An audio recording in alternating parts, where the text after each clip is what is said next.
Like tiny thing up here. Mr. Merrill, good to see you, sir.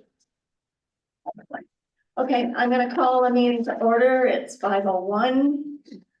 I have to find my agenda. What printed?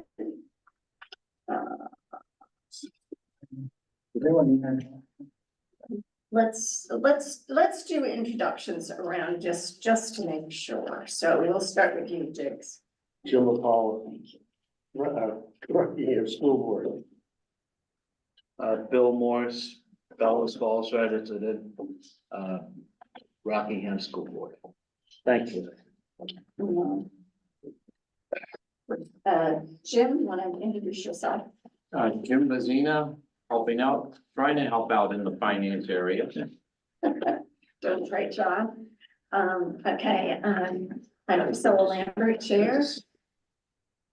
Andy Haas, Superintendent. Henry Bailey, Principal here at the middle school. And on the screen, Chris. Hi, Chris Kibbe, school board member. Sorry not to be there. I feel like I'm coming down with something and I didn't want to share it with you all tonight. Thanks for not sharing. Thank you, we Thank you. appreciate you, Chris. Sharing is caring, Chris. Let's do the pledge of allegiance, please. I pledge Allegiance to the flag of the United States of America and to the republic for which it stands, one nation under God, indivisible, with liberty and justice for all. Okay, adjustments to the agenda. I do not have any. I don't know. Okay. Anyone else? Every is online. Okay, we have Carrie Kennedy online as well. So Carrie, do you want to say hi? Sure, sorry. Hi, Carrie Kennedy, principal of Central Elementary School. Also not trying to share my love. And Caitlin, you want to introduce yourself? Go ahead. Hi, Caitlin DeShane doesn't, I don't know if we're doing anything beyond that. I'm the Yeah, board that's what we were member. doing. That's what we were doing. Okay. Sorry, so all of the board members are now here. Okay, so communication and public comment. Anyone not seeing any? Remove, view and approve board minutes of December 4 and January 11. So December 4, are there any corrections? The only one I would say is on number 5 should read, we're going to review and approve board minutes of November 20 and November 29.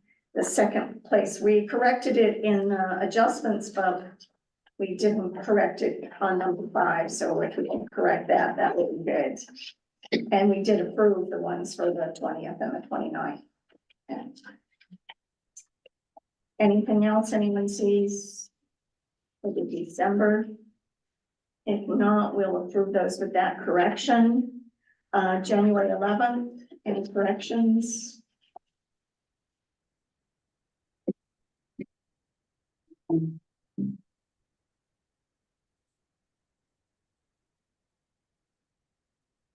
Okay, if no corrections, we'll approve those as written.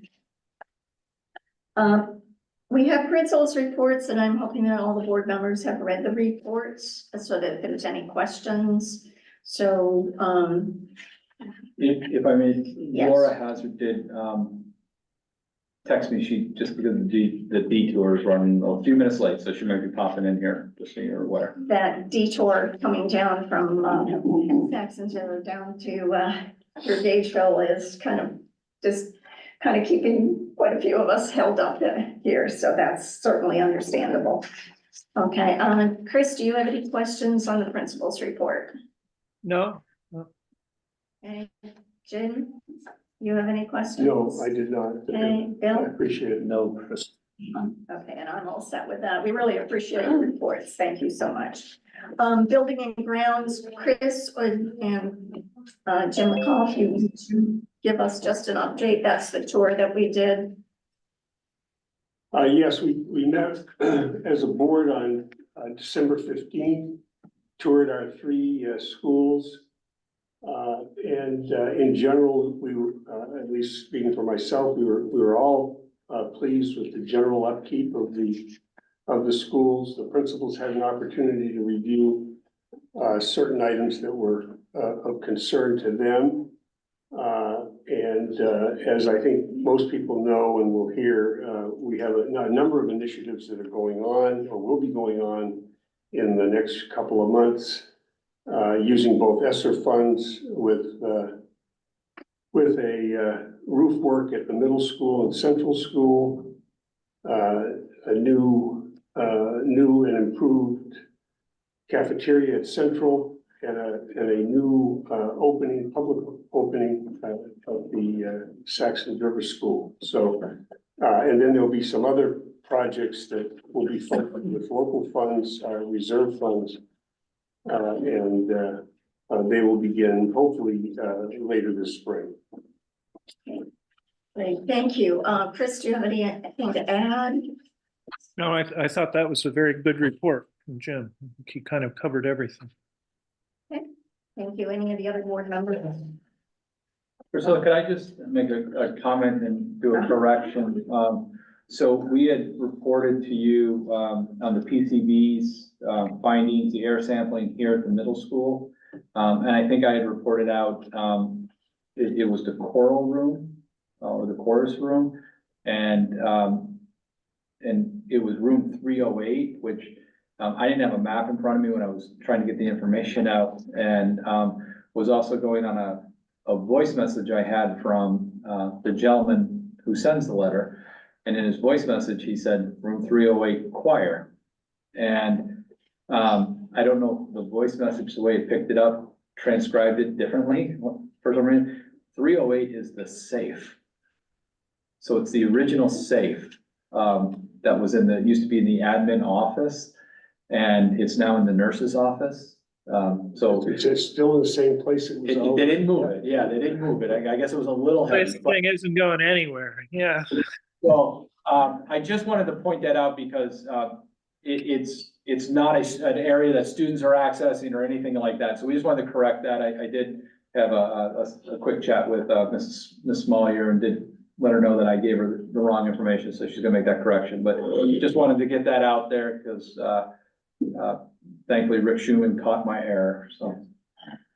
Okay, so that included no PCBs at Central and then just that little tiny bit here that students aren't even in.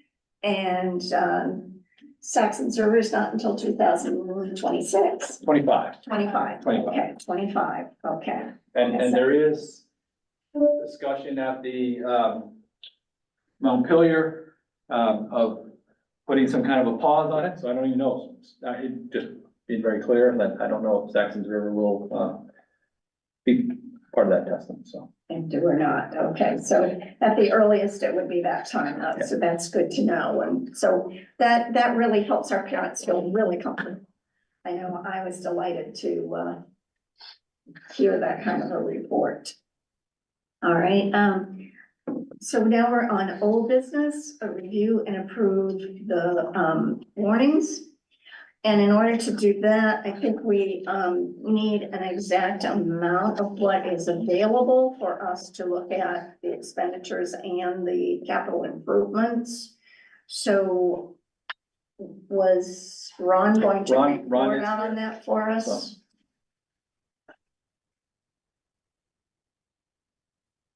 Ron, you're muted. Ron, you're muted, yes.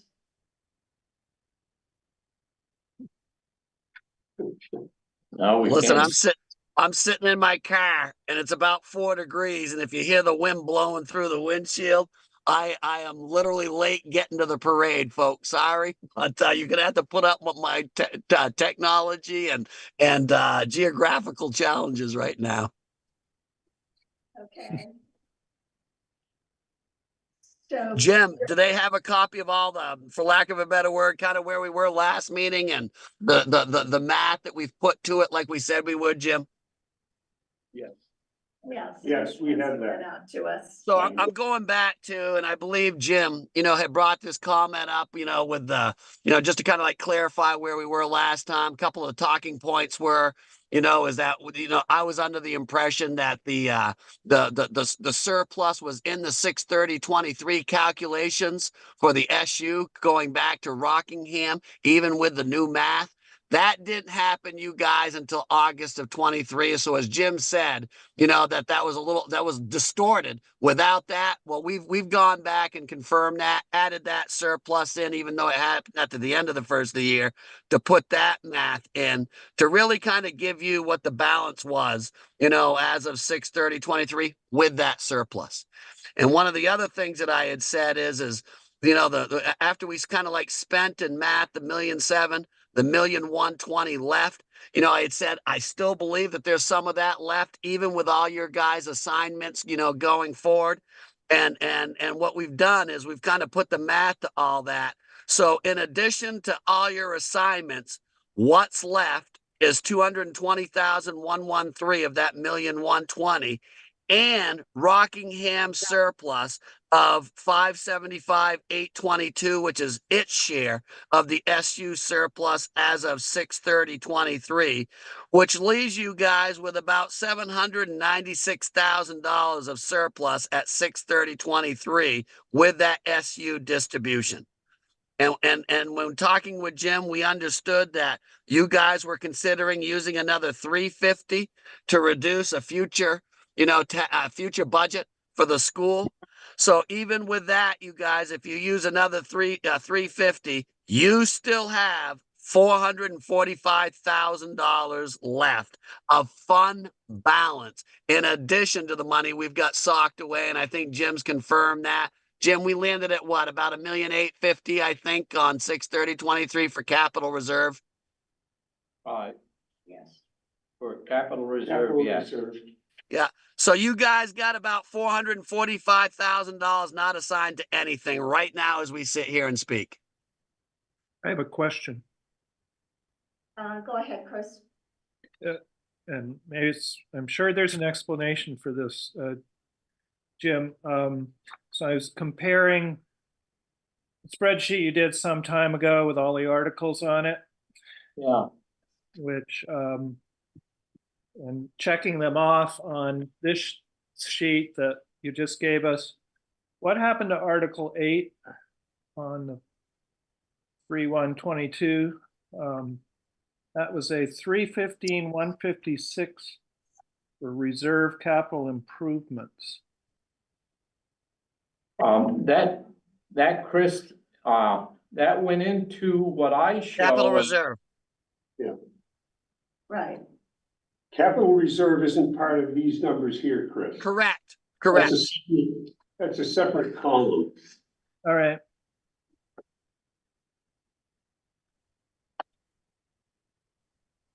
If you have that, the sheet that Jim had passed out, that Ron had, the statement C at the last meeting, Yeah. the column that we're looking at right now is general fund. Yeah. And then the next one over is called the capital reserve. Okay. So that's And Jim, what I tried to do is just blow it up this way to kind of pick up where we left off at that last conversation, just to come up with this math with the SU surplus, you all. Jim. Are you suggesting that we can assign that SU surplus even though it really actually wasn't transferred to the entities. There's a statute that says that you can do one of two things. Reduce a future budget or use and put an article in there to transfer it to capital with the approval of the voters. So what we're saying is 350, I think, is what you guys are, assigning and attaching to a future budget. I don't know, in talking with Jim, if there's a year that's been assigned to that, whether it's next year or the year after that or combination of years. But there's $445,000 that's left over that you could continue to attach to a future budget or use as well to transfer into a capital reserve account as well to add to the $1.8 million. And we should go ahead and do that this town meeting. So remember, here's the one thing that I always say, and you guys have already kind of erred on the side of, hey, let's be very conscious of our voters, of our budget, and be frugal, here, as far as trying to be respective, of our tax rate implications to the municipalities within our district. You guys already used $350,000. This money is as of 6/30/23. You're 7 months into this fiscal year. I don't think, as I've told Jim, that there's any harm in leaving that $445,000 because one of the years you guys said, well, we're going to use $1.7 million of our supervisory union surplus. And then lo and behold, in the next fiscal year upon the audit, it wasn't 1.7 anymore, it was 1.3. So that's why I think, 350, you guys have really done, I think, another, budgetary, consideration for all the municipalities in your district. I don't think there's any harm leaving that $445,000 not assigned to anything, you guys. That's where that's what I've told Jim, and that's what I'll share with you guys. So. Okay, Jim, first, go ahead, Jim. I just want to clarify, for both Ron and Chris, and that is that 350,000 at last year, we did not assign that, but we had planned that 350 going to reduce this fiscal year. 2024. And that whole, with both of them, with a prior distribution, there's 700,000 to reduce the 24 tax. Right. Okay, and I just want to make sure, because we can't use it twice. No. Right. Well said, Jim. Well said. Okay, and we have also got 500,000 put aside to reduce the taxes for 2025. Correct. So what we are basically looking at is that 445,935. Do we want to put some of that in capital reserve, or do we want to put some additional into the offsetting the expenditures for 2025, since we've already got 500,000? Okay, Jay. I would agree with Ron. I think I would assign this, or not assign it.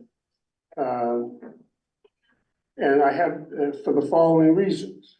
Number one, we're 6 months plus, almost 7 months into fiscal 24. The numbers that we've seen from the SU year to date have been well above budget. And we know that any deficit that's incurred in 2024 at the SU will be allocated out to the districts. So we will get a roughly 45% share of any deficit. Right. I don't know about Rockingham's 2024 budget year to date. I'm hoping that we are closer to being on budget than the SU appears to be. But I think that having this $445,000 available to deal with possible deficits from 2024, And then the remainder, we could either assign to the 2026. Next year, we could assign to the 2026 budget or put it into capital reserves. So I think if we're allowed to let it slide and not assign it, that's what I would do. By statute, though, because it's a surplus of last year, we have to allow the taxpayers to vote on it. And so we have to either put it in as expenditures or we have to put it in as capital improvement reserve fund. Because it is a surplus last year that we're looking at, and the statute says that it has to be assigned. I thought Ron but I said think something he was different. not So thinking Priscilla, I'm gonna hop in here. If you've got a deficit that you possibly could happen in that next fiscal year, I believe that actually has to be taken into the story with the statute right now, because a lot of these audits aren't done until that next fiscal year. It says a future year. So to kind of like have that intel, to say that, Priscilla, I would leave that and I would deal with it in FY26 is what I would do if I was your school system. So. I think it also makes sense because actually that money didn't come from the SU until the current fiscal year. So And that is a great point right there. And Jim and I talked about that a lot. And it's really kind of resetting that math to try to confine this, you guys, to one fiscal year because my head's still spinning. What year did it happen in? Was it 2 years ago? Is it this year? What wishes did we get and approval did we get from the taxpayers? Really coming up with a better process to kind of reset it from one fiscal year to the next. So we're not having these conversations every year. And I think that that's something that we got to work on, you guys, really, to kind of fine tune that so that we can do that. And I really think that, the other thing too is taking this schedule, embedding it forever in your financial statements going forward, so we can always tell the story from one year to the next. So. Andy, go So, ahead. so I just want to clarify, if they didn't assign it, because it's in the current fiscal year, so if they didn't assign it to capital reserves or to taxes for next year, during the fiscal year next year, they could pay off any deficit that they get hit with, but then how would the board, could they access those funds during the middle of the year to then take care of a capital improvement or something of that nature, or would they have to push any if any deficit is less than 445? I guess. Don't forget, Andy, you got a separate pool of money for your capital reserve. So that should mitigate any capital reserve issue. This $445,000, I'm just going to like kind of go through the mechanics of it, with you all. So we're all on the same page. And I can tell that Jim gets it for sure. But this and I'm not saying that you guys all don't. I just want to go through the mechanics so you get it, Andy. So that 445, if you choose to do no action, with that 445 and leave it unassigned, is the word that we use. If you have incurred a deficit in this fiscal year that hasn't even ended yet, Andy, and it's a deficit this year, the bottom line is that 445 will mitigate that deficit, and whatever's left over, Andy, rolls forward in the next fiscal year. It's actually like a 2-year jump, Andy, that it will actually be used. But this 445, if you have every reason to believe, and it sounds like I'm hearing you guys do, and I didn't even know that before this conversation, but if there's going to be deficit come the FY24, that 445 is sitting there, Andy, to mitigate what that deficit is. The question is it going to be enough or is it too much? And if it's too much, deal with it in FY26, you guys. That to me is the clear intent of what that statute is. So. Yeah, no, thank you, Ron. I appreciate that. I just wanted to be very clear that it's not like, oh, we've got, we only spent 200,000, so we got 245 we can play with. It's money that they will have to assign in the future after that, if there's money left. well, and also, Andy, if let's say there was money left over from surplus in this. And then the board wanted to spend it for capital improvements, then you'd have to get voter approval for that. Yes. That's what I just want to make sure, yeah, that was my understanding, so I just want to make sure we're all on the same page, so. I'm with Jim Golliff on this one. I think leaving it unassigned is a smart thing to do. And I think that the next thing you guys to do about a conversation for another day, because I'm in 100% in agreement with you.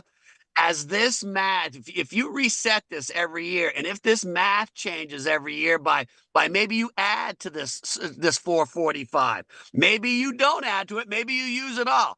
Somewhere in there, you ought to be able to have some mechanism to change the ingredients of these future years that you're offsetting. And I really think that this gets you closer to that, you guys. I truly do. So. A question though on that, so, what I have always been told was that by putting it in capital reserve fund and a fund of that kind, if the board did have a problem and did need to use it, they could, because they were allowed to expend it, that they could vote to bring it out and use it. So would we not be? No, I'd say you're correct, Priscilla. I'd say that's spot on correct. You know, if you want to deobligate the 1.8 or whatever you add to that 1.8 or whatever you spend out of that 1.8, your board would have the ability to deobligate those funds. And I think the question is, Priscilla, is what would that process look like depending on how your warrant articles are written? So.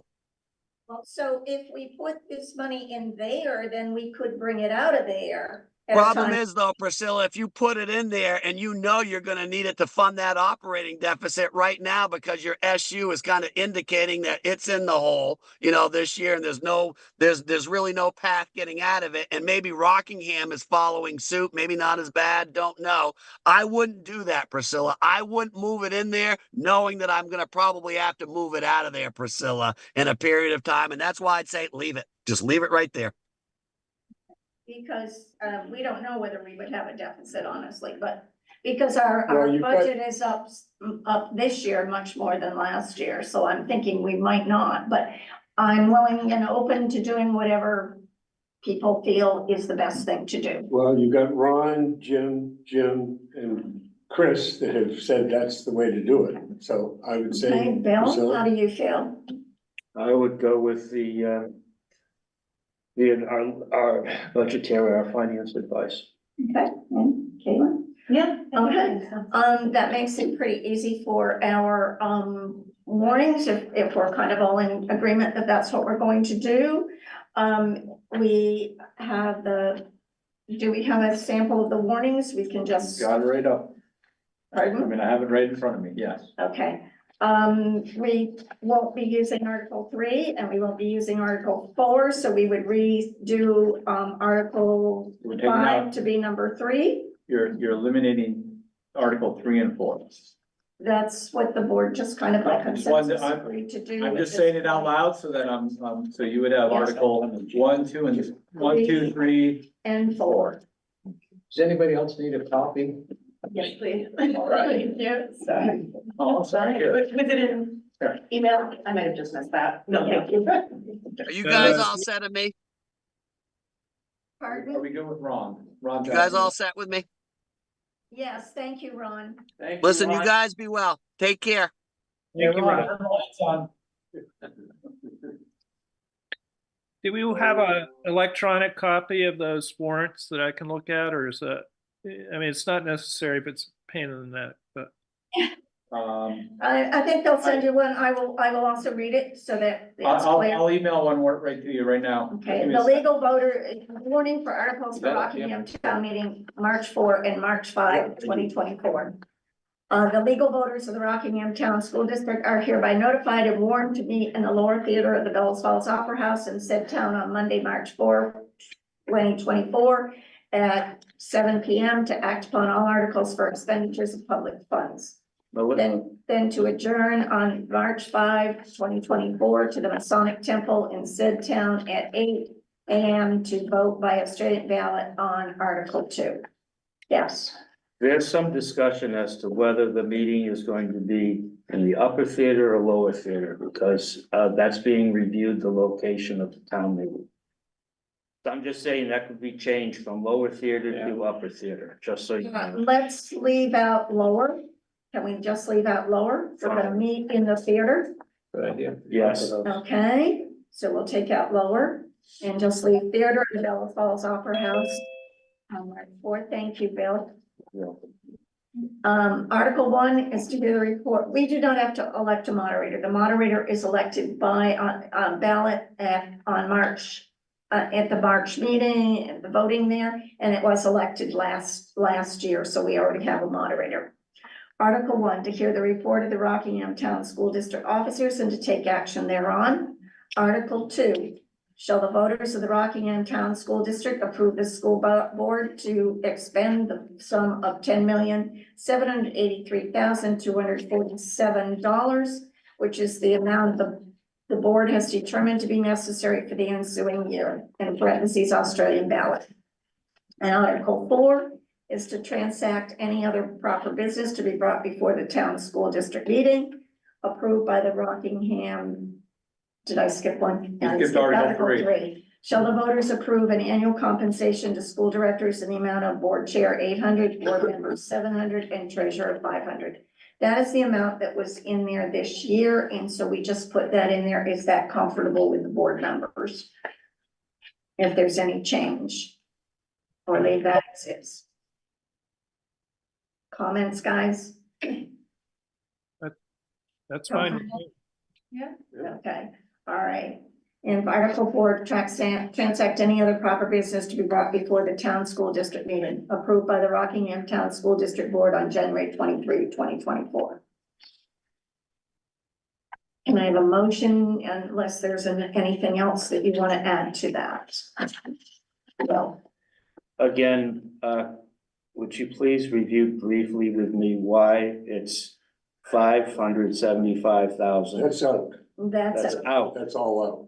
Okay, So so, it goes from 2 to 4. right, We Oh, no, just- 5. Five. 2 to 5. We just came up with 445,934 is the figure. But in the discussion that we just had, we are not putting that in those two articles. That was there is just to keep a place so that we would know what money we were needing to put in those two articles if we were doing those articles. okay, thank you. Okay?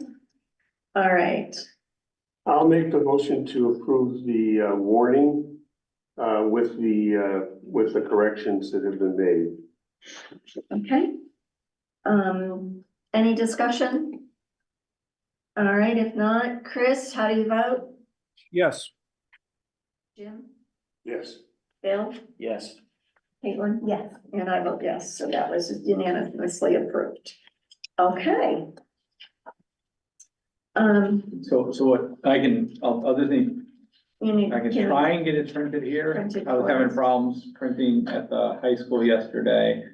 To get people to sign, but Chris will need you to come by the SU to I'll sign do or, that. I'll do that tomorrow if you have it. all right. Can I send it to you and then reprint it? Is that okay? Thank you.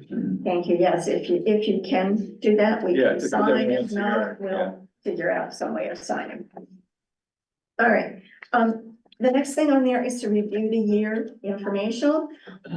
I need to do the report for the board, and I kind of wanted to hear from you guys what you thought was important in your year. So if you can just give me a comment on the things for the year that were important to you. Jigs, I'll start with you.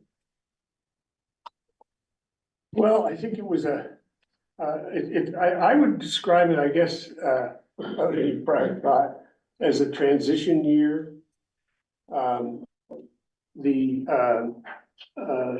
The impact on our student learning from COVID has persisted.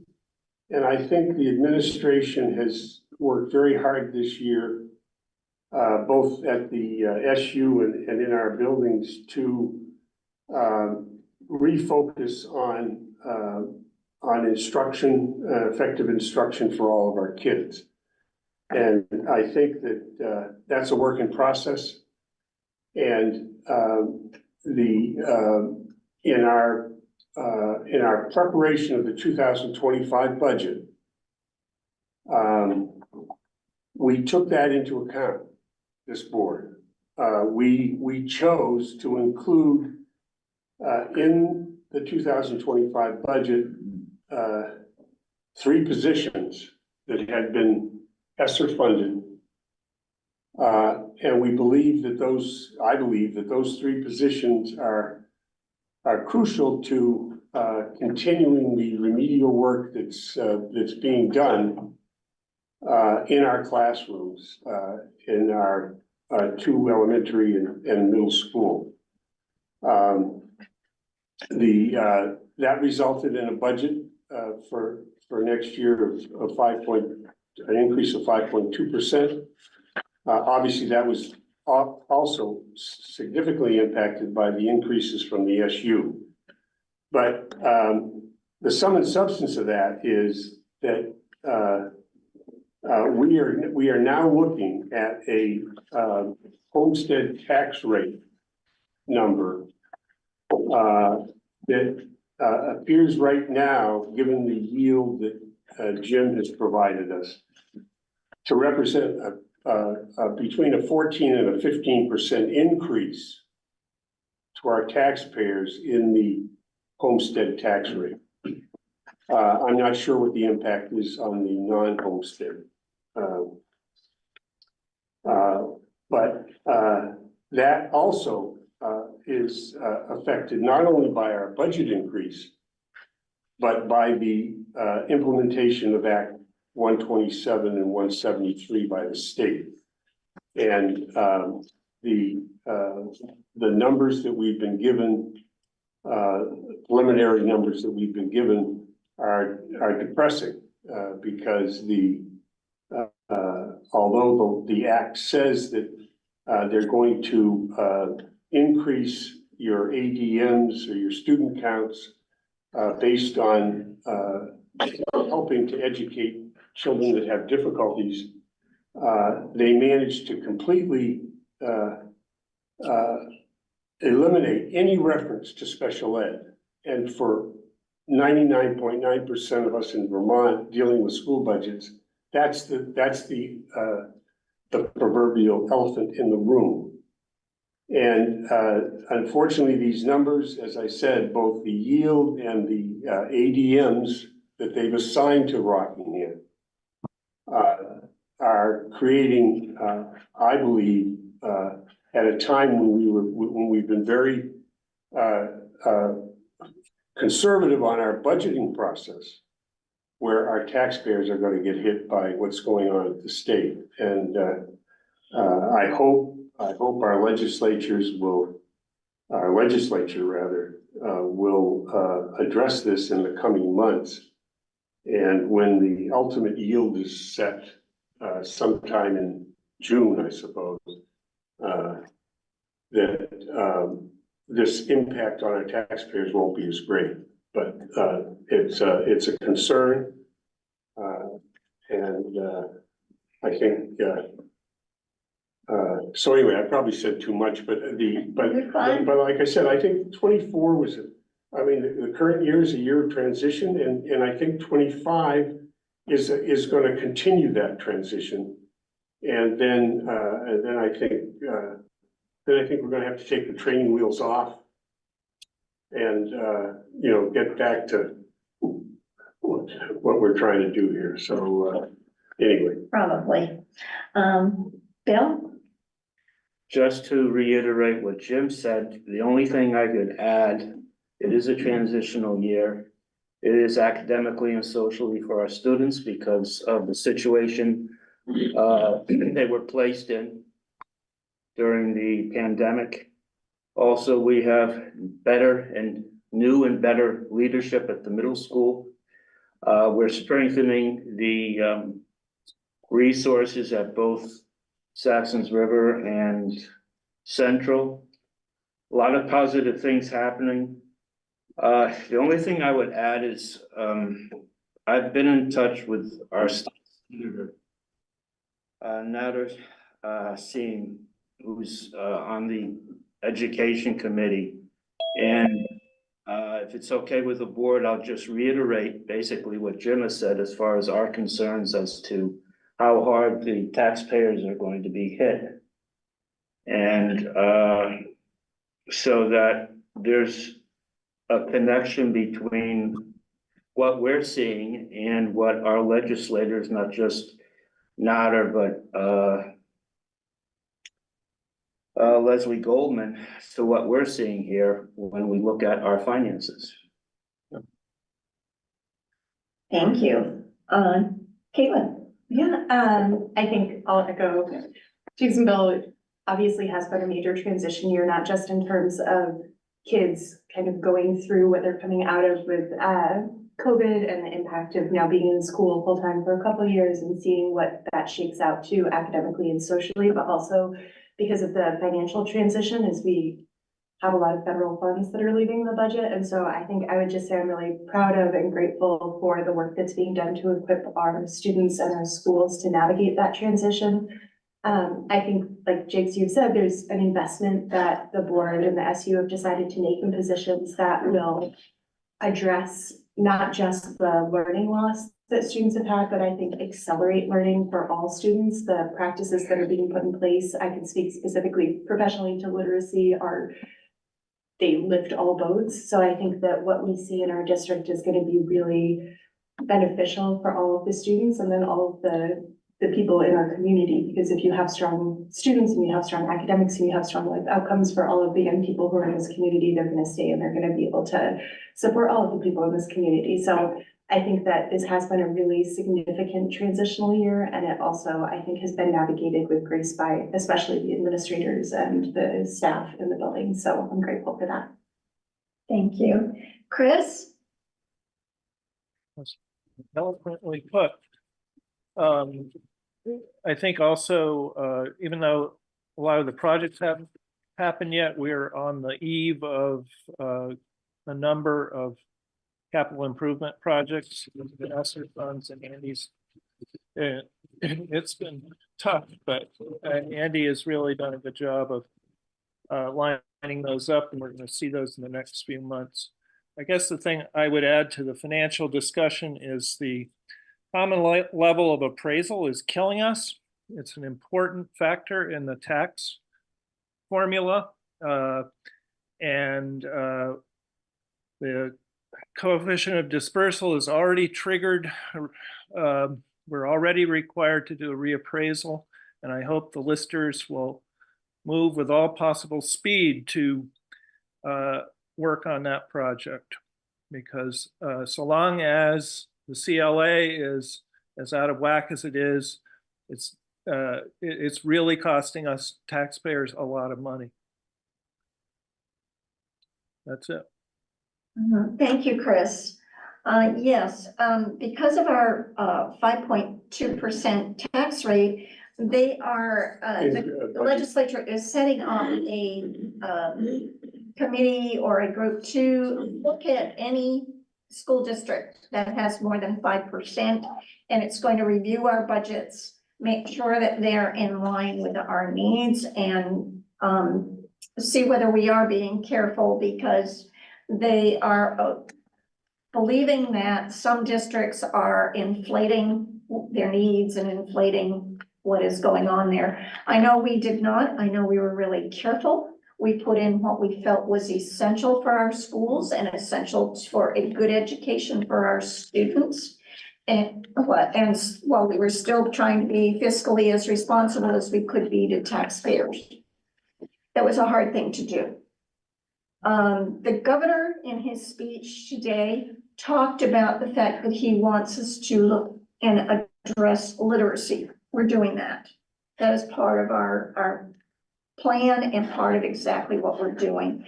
He also wants to move more career education lower. We are also doing some of that through looking at the things that are available in our communities. So I think we're right in line with the things that are happening there.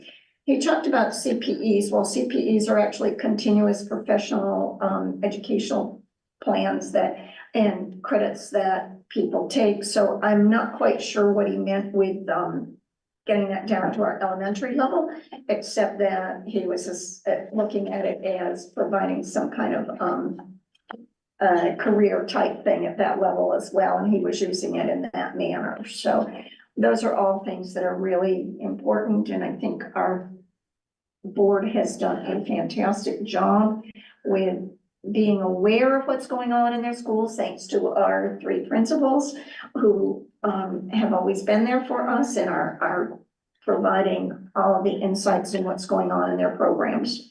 They made us feel welcome and always ready to support, and we hope they feel supported by us and that everything is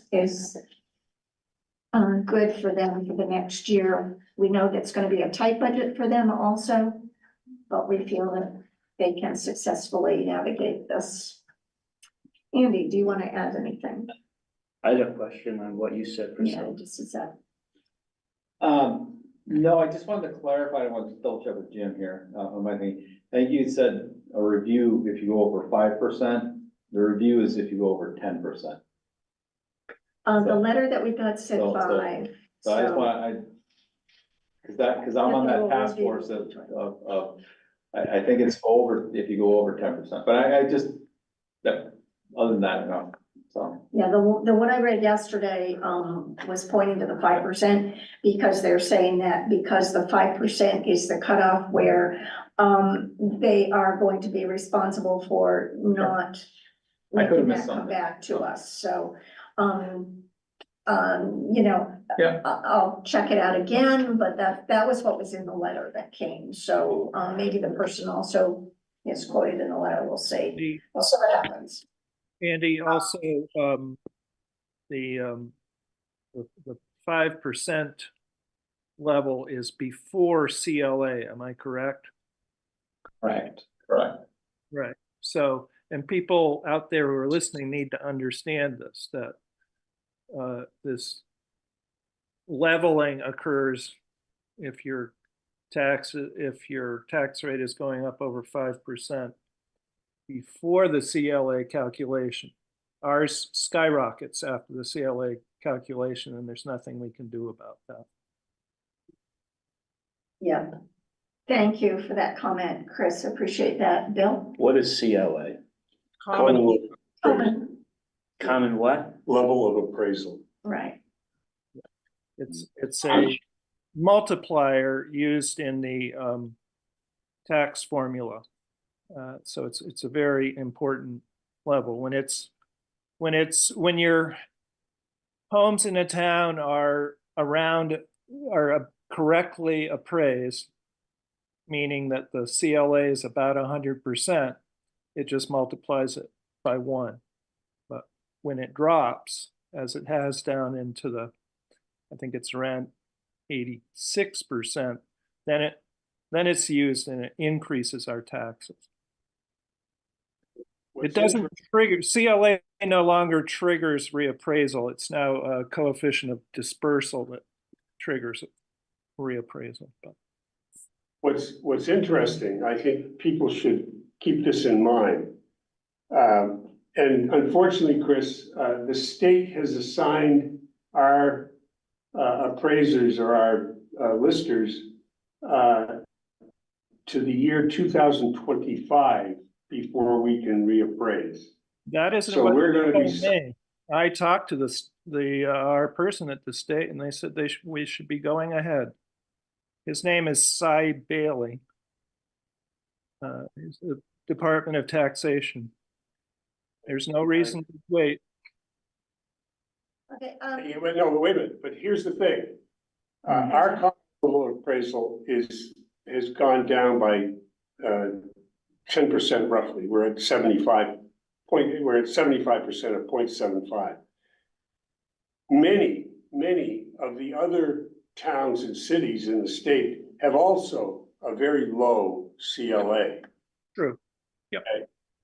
So you think about what this means, and that what the state has done is pushed a lot of the cost through the CLA calculation back to the towns and away from the state, Sure. okay? So what's the state gonna do with this windfall? Okay, because keep in mind, if everybody's at one, then, Well, it's a level playing field. I agree with you, Jim. Yes, if everybody reassesses and gets back to 100%, then there's kind of not an effect, but I think the state needs to look at what they're saving from this CLA change and really look at that yield and give it back to us. So that we are, that our taxpayers aren't taking the big hit. Yep. Have to do something. They really have to do something because, right now, the only winner in this thing, is the state. Right. So, Okay, let me go back to the 5%. This is a letter from the chairs of Ways and Means and Finance, and I can't pronounce it, Ann Cummings and Amelia Kornheiser. It says, "Well, we understand that the timing is incredibly challenging. The legislature will be looking for policy levers to address unintended consequences this year." And I have to go back for future. We have a responsibility to act in the interest of all taxpayers across Vermont. We intend to have all districts that utilize the 5% threshold present their budgets to a reimagined tax rate review committee and hope that more extreme measures are not needed this year. You have each have a part to play in this work. So they you're are gonna be- confusing two things, okay? You're confusing Okay. budget increases, which Andy is talking about, the 10% number, and tax rate Right. increases of more than 5%. Well, their budgets. So there is a 10% and there is a 5%, Right. okay? I'm So, just reading, but let's so not if take you the have time. more questions on this, you can contact them and ask them about it, which is why I read that to you, it's just so that, so that that's covered. Okay? Is there anything else that somebody wants to comment about the year? Okay, we have a retirement request, which we'll go into executive session for. So let's do, director's comments first, if that's okay with the board members. Okay, Chris? I'm all set. Thank you. Okay, Jigs? I've said it. Okay, Bill? Likewise. Okay, Caitlin, same, okay. I just wanted to say thank you to all of you for all of your fantastic work.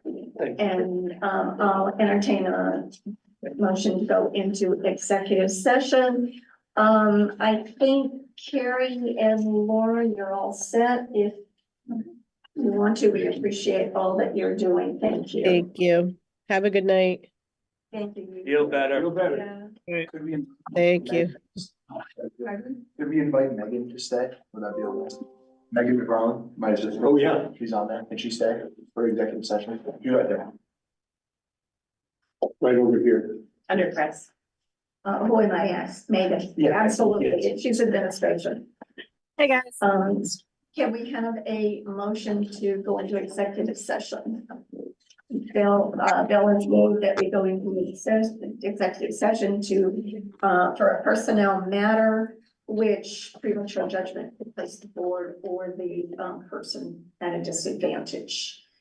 How do you vote? And by administration, how do you vote, Chris? Yes. Jim? Yes. Bill? Yes. Caitlin? Yes. And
Okay, so the board had a request for a retirement request for the stipend. That the requirements for the stipend are a letter to be submitted by October 1st of the year. And the stipend would be $7,500 to be given by August 1st of the following year. So, could I have a motion, please? One second. Didn't think. Well, okay, one way or the other, I move that we grant the waiver. How's that for the motion? Bill has made the motion that we grant the retirement request by the middle school teacher for the retirement incentive of $7,500 that would be given on August 1st. August 1st or October 1st? August 1st, it would be granted August 1st, we corrected that, Okay. August 1st of 2024. Okay. Okay, Bill, how do you vote? Yes.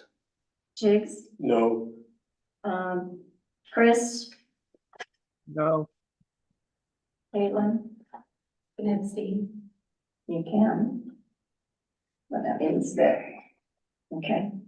So, we have 2 no, 1 yes, Caitlin's abstained, and I would vote yes, the motion fails. So these That's too bad. stipend will not be granted to this teacher at this time. And I have a motion to adjourn, or is there any other business? Just date of next meeting. Pardon? The date of The next- date of the next meeting is February 5th at 5:30 p.m. And we would want that to include an update on financial situation for the Rockingham board. Is there anything else that you would like on there?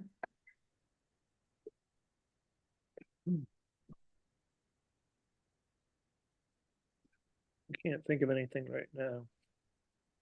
Okay, please let me know the week before, which is next week. That would include our principals reports, our financial reports, and any other reports as well. If there's no other business and there's no objection, I will adjourn the meeting at 6:29. Good night, all. Good night, Chris. Feel better. Thank you. Thank you. is that 5:30? Are we back to 5:30 for that meeting? That's a good question.